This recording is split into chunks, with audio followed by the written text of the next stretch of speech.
The Oktoberfest procession in Blumenau, the most German of all Brazilian cities. Every October, the descendants of this city's German founders celebrate their heritage with a festival of their own.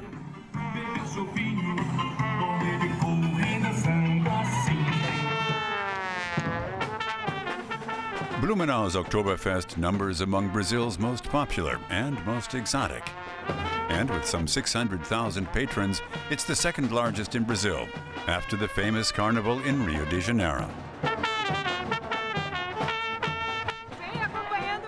I'm here with him. We're both from Sao Paulo, and he invited me along. This is my first time here, and it's a great festival. Everything's fantastic. I love this tradition that's been passed on from father to son for so many years. Such a joy, and the beer, of course, is very good. The festival's marvelous, and the people are so hospitable.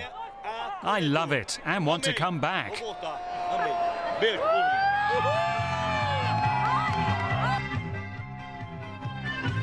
29-year-old sales clerk Dani Anna Luchtenberg has German grandparents. Today she'll be representing the old country as an Oktoberfest princess. She has no shortage of enthusiasm for it.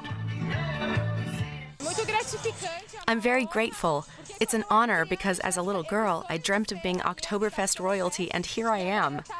It's indescribable. Everybody loves it. And lots of people join in for the parade. We love that too. It's a very emotional thing because it's a dream come true. Then everyone heads to the fairground, the so-called Germantown.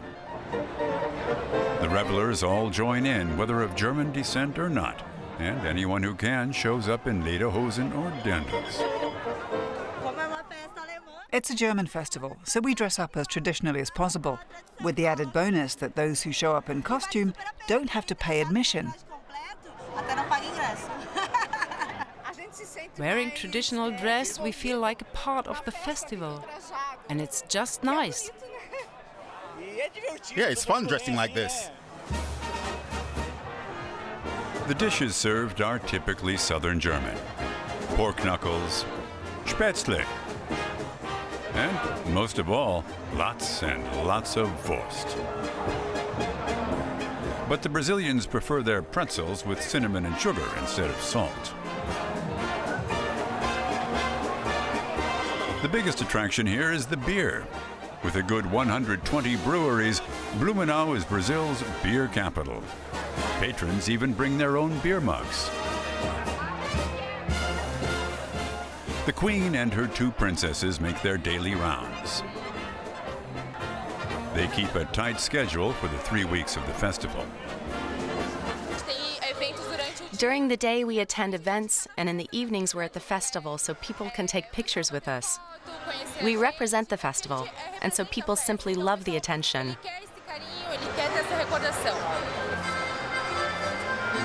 Among the highlights are the folk dances, extremely exotic in the home of Samba and Bossa Nova.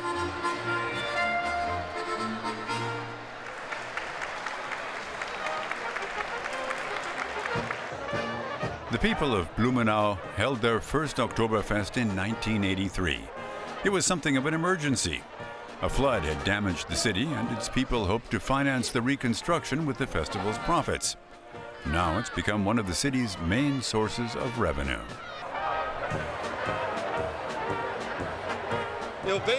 I've been coming to the Oktoberfest since the first one. I never miss one. It's the best in the world. We're from Blumenau and think the Oktoberfest is sensational. Everyone should come. I recommend it. This festival is important for the city and the whole region, and it's really important to come here. Every evening, their highnesses stroll around the festival pavilions, opening events like the traditional drinking contest. Many Brazilians mistakenly believe that meter drinking is a typically German custom. The idea is to chug the contents of a 1 meter long glass tube as quickly as possible.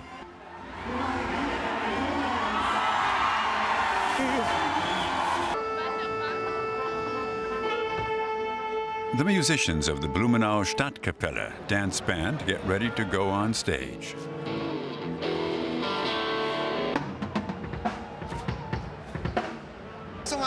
I make most of the arrangements myself. We put together our own choreography and change the beat a little. But the aim is to preserve the character of the German music, since we're in a city based on German culture, but with a touch of the Brazilian. Arrangements of German Oktoberfest standards performed with Brazilian flair. For instance, the Song of the Airmen is sung in both German and Portuguese. Everyone can join in, and instead of wooden benches to sway on, there's a huge dance floor.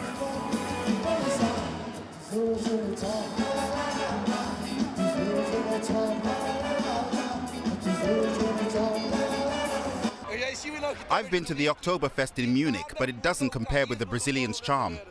That's what makes our Oktoberfest so special. I love Oktoberfest music. I like it when bands come from Germany so we can really immerse ourselves in German culture.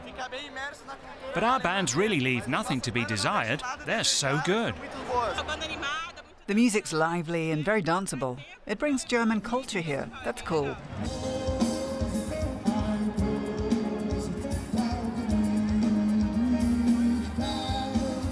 Prost, the traditional German toast, is familiar to the Three Highnesses from their visit to Munich's Oktoberfest. In Germany, we noticed that people prefer to sit. It's more dignified. Here we like to cut loose. We hop around and have a party. While their royally busy highnesses have to retire at midnight, the party goes on till the wee hours of the morning. Unlike the original in Munich, the Blumenau Oktoberfest is not subject to a legal closing time.